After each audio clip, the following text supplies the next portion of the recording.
Have you ever dreamed of living in a medieval castle? A place with towering stone walls that touch the clouds, with candles flickering across cold marble floors, and the gentle sound of music echoing through the night? It sounds magical, doesn't it? But behind that image of glory lies a darker truth. Medieval castles were not places of comfort. They were cold, damp traps made of stone, where filth, rot, and the stench of humanity filled the air. The dream of living like royalty was, in truth, a nightmare made of dirt and decay. The air that never smelled clean. Imagine this. You stand before a giant wooden door covered in moss and streaks of rusted iron. You push it open, the hinges groan, echoing through the cold silence of the stone walls. A gust of icy wind slips through your sleeves and you step inside, into what people once called the paradise of the nobles. But the air feels wrong. It's thick, heavy, and wet, so damp you can almost feel your breath hanging in the mist. The walls are slick with moisture, and the faint light of torches flickers across the rough grey stone. There is no warmth here, no softness, only the deep chill that seeps into your skin and the quiet dripping of water from cracks in the ceiling. There are no glass windows, only narrow slits carved into the walls, letting in a weak, trembling light. And in that dim space, a smell lingers, the smell of wax, of fur, of damp leather, and of people, that human scent, strong and unmistakable, clinging to every fabric, every corner, every stone. In the Middle Ages, people feared water. They believed that bathing could open the body to disease, that warm water could weaken the flesh and let sickness in. So even the rich, the nobles, the lords, the ladies, rarely bathed. Some might wash once or twice a year, and that was considered enough. Instead, they covered themselves with oils and perfume. They sprinkle powders on their skin and hair. At first, the scent might have been pleasant, lavender, rose, or musk. But over time it mixed with sweat, smoke, and the sour odour of old fabrics, turning the air thick, oppressive, and foul. In the great hall, the fireplace burns day and night, but the smoke never leaves completely. It curls through the corridors, clinging to clothes, hair, and lungs. After a few minutes, your eyes sting, your throat feels dry, and every breath tastes faintly of ash. The floor beneath your feet isn't stone or marble. It's covered with straw, ashes, and dry grass, meant to absorb moisture and filth. When it grows dirty, no one sweeps. The servants simply spread another layer on top, month after month, layer after layer, until the ground becomes a soft, rotten carpet of dust, crumbs, and decay. In the dark corners, rats and insects crawl freely. They hide under the straw, feasting on crumbs from the nobles' meals, and leaving behind that sharp, sour smell that fills every hallway. The deeper you walk into the castle, the darker it gets. The air turns heavier, filled with the scent of sweat and bodies, of hundreds of people living together in one stone shell. There are no windows to open, no clean water to wash away the dirt, just fire, smoke, and the endless breath of the living. Sometimes, late at night, you can hear droplets falling from the ceiling, hitting the wet floor below, one by one. To the people who lived here, that sound meant nothing, but to you, it would sound like time itself dripping slowly away, cold, damp, and eternal. This is the air of a medieval castle, an air that never smelled clean, that clung to your skin, your clothes, your memories. If you stayed here long enough, you'd realise.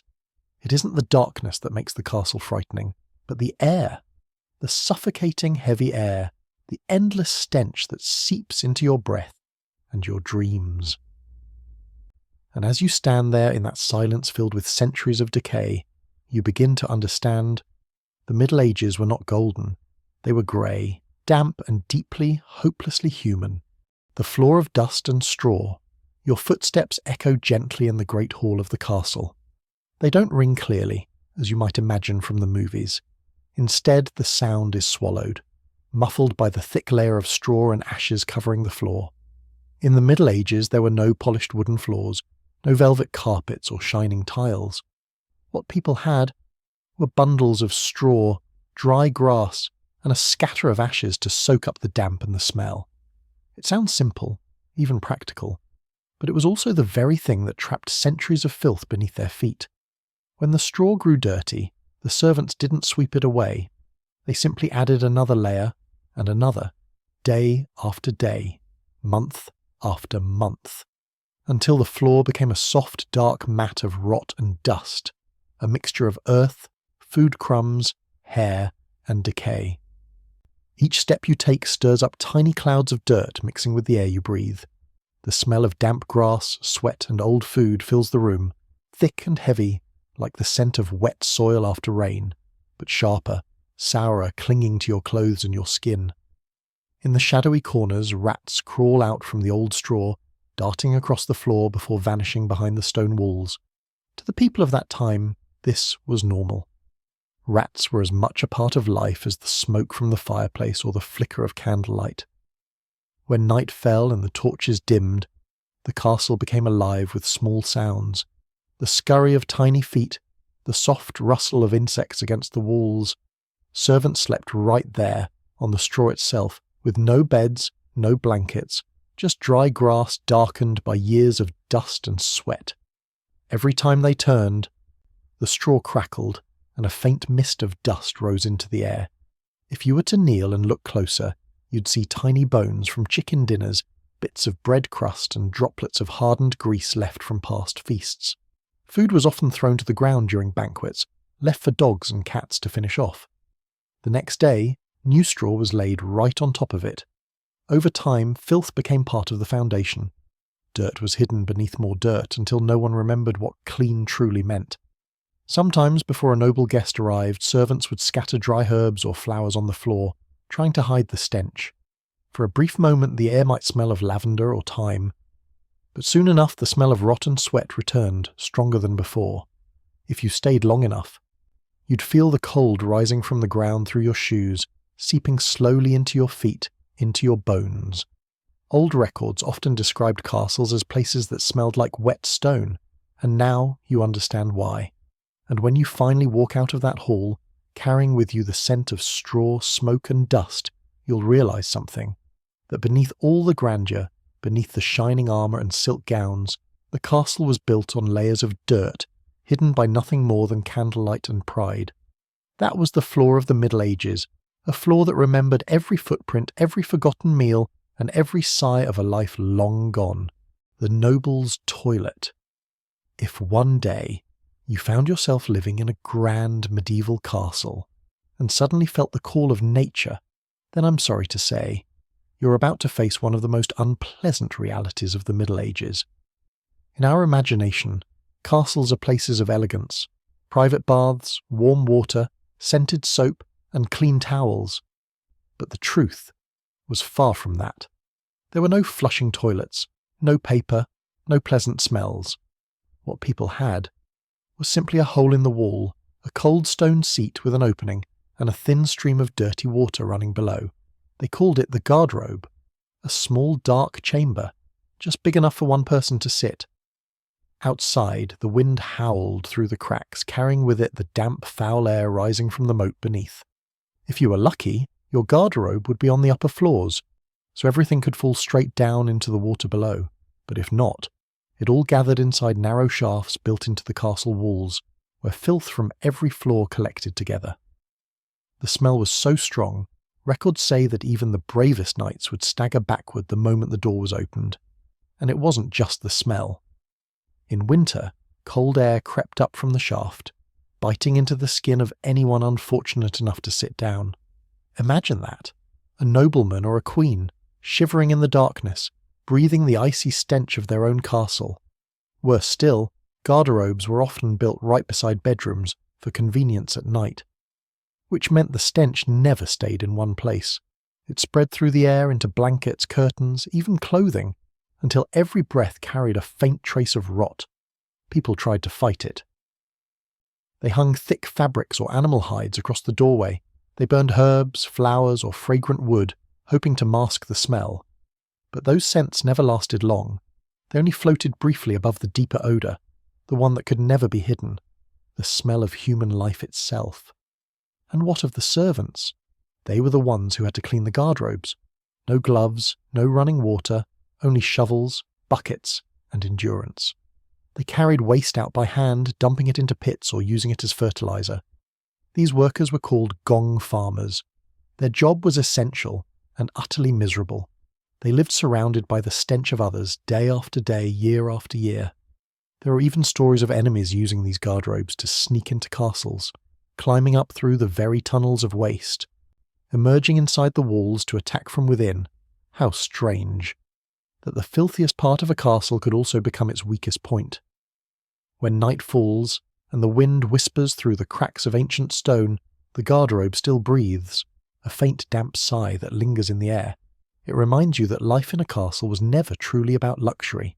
It was about enduring discomfort, dressed in gold and pride. They were nobles, yes, but even they could never escape the smell of their own humanity. The noble's bed. When night falls in the castle, you might think you will rest in comfort. The bed is large, draped with thick fabrics, furs and embroidered pillows. It sounds perfect, doesn't it? But the truth is, lying there is far from easy. Beneath the thick blankets, bedbugs, fleas and even mice are hiding. They crawl through gaps in the sheets, nibble on any crumbs left behind. Medieval people did not know how to eliminate these pests, and they believed bites and sickness were the will of God. Living among bedbugs and fleas was considered normal, even for the nobility. Beds were made of rough wood, often filled with straw or animal furs. The straw is thick but dirty, full of dust and damp smells. Mice scurry across, sometimes nibbling on leftover crumbs, leaving behind a faint, unpleasant odour that seeps into the mattress.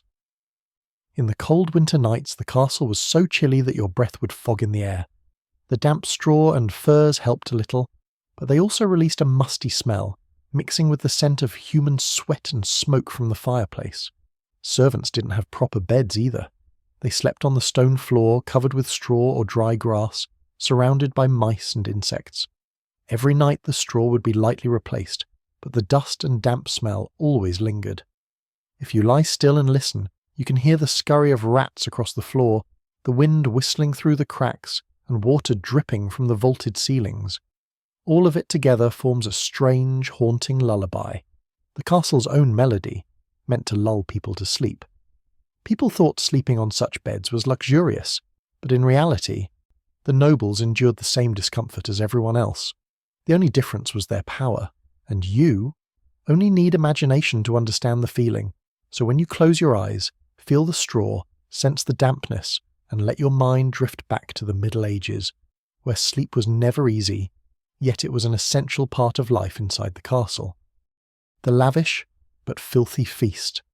In the great hall, the banquet table stretches long, laden with tempting dishes, roasted meats, golden bread, fresh fruit, and overflowing goblets of wine. Candlelight flickers on white tablecloths, casting a warm glow across the seemingly perfect setting for a luxurious feast. But the reality was far from elegant. No one washed their hands before eating. Nobles used their fingers to grab meat, wiping grease on their sleeves and tossing bones onto the floor. The smell of fat and spoiled meat mixed with the scent of human sweat and smoke from the kitchen, creating a heavy, suffocating atmosphere. Food was often cooked and reheated multiple times to prevent spoilage. Strong spices, pepper, vinegar, herbs, were used to mask odours, but they also made the flavour overpowering and sometimes unpleasant. Servants rushed back and forth, clearing plates, pouring wine, gathering scraps that fell, but their work never stopped. Whenever food hit the floor, rats and cats would quickly join their own feast. And when the nobles finally left the table, the floor remained covered in bones, scraps, and mess. Banquets could last for hours, sometimes into the middle of the night. The air thick with smells, the noise overwhelming, and this chaos was considered high-class culture. Guests learned to ignore the stench and filth, focusing instead on the reputation and power of their host. If you looked closely, you'd notice the open doors leading to dark hallways, where the scents of wine, meat, and human sweat mingled and drifted through the castle. It was a mix of grandeur and horror, an inseparable part of medieval life. And when the feast ended, the floor remained a mess, the lingering odour a reminder that luxury was only a thin layer covering the harsh, dirty reality beneath. Baths and the nobles' strange hygiene habits. You might imagine that medieval nobles were always clean, with hot baths and fragrant towels. But the reality was very different. Most castles had no private bathrooms. When a tub of water existed, it was usually heated in a large pot over the fire, and the same water was used by many people, sometimes for days. People believed that cold water or frequent bathing would weaken the body and make them more susceptible to illness. Some nobles had strange hygiene habits. They soaked their feet in warm water mixed with herbs, or wiped themselves with cloth soaked in wine, vinegar, or essential oils. The goal was to mask odours and maintain health, but the body still retained the smell of sweat, smoke, and dust. Servants were involved too. They bathed the nobles with the heated water, dried them, and helped them put on fresh clothes. But this routine happened only a few times each year. For the majority of the time, the body remained mostly unwashed. Nobles also rarely brushed their hair. They sprinkled powders or herbs on it to mask odour. Long, thick, dusty hair was considered fashionable, even though it was far from clean. If you were to step into a castle bathing room, you would find a small, dark, damp space, where the scent of herbs mingled with smoke, body odour, and mildew. It's hard to imagine that this was supposed to be a place for personal cleanliness. Despite their wealth and power, medieval nobles endured the strange limits of hygiene. Each bath was a rare and precious experience, and a reminder that luxury was only a thin layer covering a harsh and uncomfortable reality. The filthy kitchens and tired cooks. When you step into a medieval castle's kitchen, you enter a world very different from the elegant Great Hall. The kitchen is dark, hot, filled with smoke and the scent of grease, where cooks and servants run back and forth all day long. The kitchen floor is far from clean. Food scraps fall, waste scatters, and rats scurry around searching for something to eat. Ashes from the fire, smoke and steam rising from boiling pots combine to create a heavy, pungent smell that fills the air. The cook must prepare dozens of dishes at once. Meat, fish, bread, vegetables, all cooked over large open flames. Many dishes are reheated multiple times to prevent spoilage, and strong spices are used to mask odours. Servants help by fetching ingredients and cleaning up, but they have no gloves or clean water in abundance. Everything is touched, cooked and served by hand. Sometimes leftover meat is used to feed dogs or even turned into fertilizer. The kitchen is always noisy, hot and dirty. The smells of grease, spoiled meat, smoke and sweat mingle together. Even nobles who enter to check on the kitchen are uncomfortable, yet they must respect the cook for their skill and position. The kitchen is the real heart of the castle. There is no sparkling light, no pristine tablecloths, only fire, sweat, smoke, and people working tirelessly to keep the castle fed. If you stand still in the kitchen for a few minutes, you can almost feel the exhaustion of the cooks, and you realise that the grandeur of the castle is built upon hard work, dust, and hidden smells, damp and dangerous corridors and staircases. As you walk through the castle corridors, you realise that the grandeur of the castle is only on the surface. The hallways are dark, narrow and cold. Stone walls are damp, moss grows everywhere, and the floors are slippery from water seeping through the vaulted ceilings. The spiral stone staircases lead to bedrooms and watchtowers. Every step must be taken carefully, because one slip could send you tumbling several floors down. Medieval castles often had no handrails, and if they did, the wooden rails were worn and slick. Light is scarce. Only candles or torches flicker along the walls. Shadows dance with the fire, creating an atmosphere both mysterious and eerie. You can't clearly see your steps, and sometimes the wind whistling through the cracks makes your heart beat faster. Moss and damp make the floors treacherously slippery, and the musty smell fills the corridor. With each step you take, dust rises from the moss and ashes, mixing with smoke and lingering human scents from the castle. Those who lived in the castle were used to this. They learned to walk carefully, but visitors or newcomers often felt fear. The hallways and staircases were not just pathways. They were daily challenges, demanding attention and caution with every step. If you listen closely, you can hear the echo of footsteps, the dripping of water from the vaulted ceilings, and the wind whistling through the stone cracks. All of it combines into a lively yet haunting atmosphere, an inseparable part of life in a medieval castle. The filthy truth behind the luxury. Now, looking back over the entire castle, you realise one truth. All the luxury, splendour and grandeur are only the surface. Beneath the flickering candlelight and solid stone walls, the castle is filled with stench, dirt, mildew, and bugs. Straw-covered floors, foul guardrabes, filthy beds, smoky, greasy kitchens, slippery corridors. All of this paints a vivid but harsh picture of medieval life. The nobles, despite their power and wealth, still had to endure these conditions every day. They learned to live with smells, insects, and filth, using jewelry, clothing, and rituals to mask the reality. And you, stepping into such a castle, would see that luxury does not always come with cleanliness. Instead, the hidden filth beneath is the reality. But it is this very reality that gives the castle life. Servants, cooks, nobles, guards, all exist together in the same space, both luxurious and raw, beautiful yet frightening. When you close your eyes and let your imagination wander through the castle, take in everything, the smells, the sounds, the chill, and the filth. For this is the truest part of medieval life, a world that is not only luxurious, but also full of challenges, dirt, and human reality.